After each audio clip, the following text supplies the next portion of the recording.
Kung saan sa huling bahagi nga ng episode 14 dito ay talaga namang nakakabitin ang kilig na ipinakita ni Brandon at ni Secretary Kim. Kung saan dito nga ay nakahanda itong sa Secretary na kanyang matikman ang matamis na halik ni Brandon, subalit nawindang ito dahil nga sa siya ay nakaupo sa isang upuan na may gulong, accidentally naitulak ni Brandon sa Secretary Kim at hindi nga natuloy ang paghalik niya dito na ikinagulat rin naman itong lalaki at dito nga ipinakita rin ni Secretary Kim ang kanyang pagkainis. Kaya naman sa episode 15 dito ay nanaisin nga ni Brandon ang makabawi kay Secretary Kim. Susunduin niya ito upang isama na or isabay na sa pagpasok sa opisina, subalit tatanggi ang dalaga. Dito sasabihin niya na okay, pwede kang bumawi sa akin, pero kailangan kong sundin. Ano man yung gusto dito ni Secretary Kim. Lalo tigit na yung kanyang pagpasok kung saan dito ay magko-commute nga sila at sasakay nga sila sa jeep. I think first time ito ni Brandon kaya namang wala siyang ka-idea-idea. Subalit nagawa pa rin niyang makisama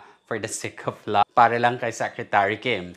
Kung saan sa tagpong ito ay hindi naman kinakitaan ang pagkainis si Brandon, bagkus ay kanyang sinusunod ang lahat ng mga nais ni Secretary Kim.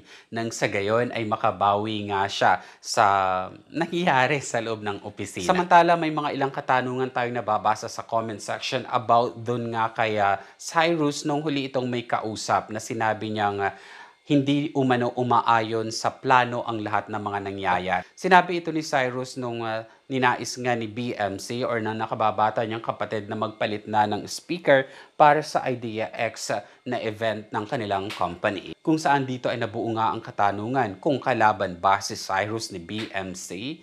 Para po sa iyong komento, just leave your comment below. At kung hindi ka pa po nakasubscribe, please do subscribe po para updated po kayo sa mga latest na kaganapan ng What's Wrong with Secretary Kim. At muli po, shoutout sa ating mga kakimpaw-nians dyan. Kimpaw-natex, hello po sa inyo. Sa labas po ng bansa kay Ma'am Marilyn Concepcion Manuel mula po sa Madrid, Spain.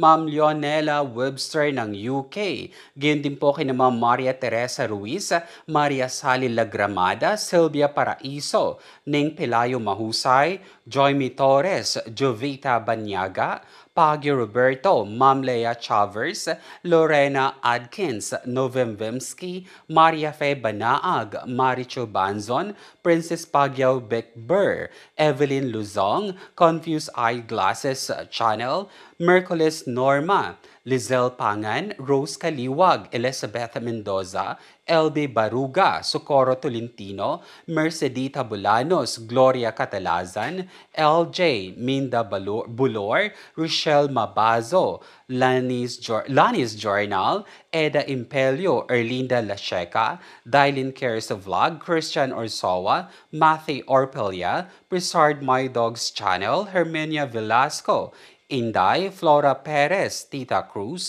Mariam Lagar, Jacinta Sabado, Yolanda Rivas, Marites Garcia, Jacqueline Matsunada, Rosemary Robles, Rusel Camungao, Provincianong Astig, at ganun din po kay Lovely Paintball. Muli po maraming salamat. Kita-kits po tayo sa episode 15, 16, and 17 ng What's Wrong with Secretary Kim. God bless you all!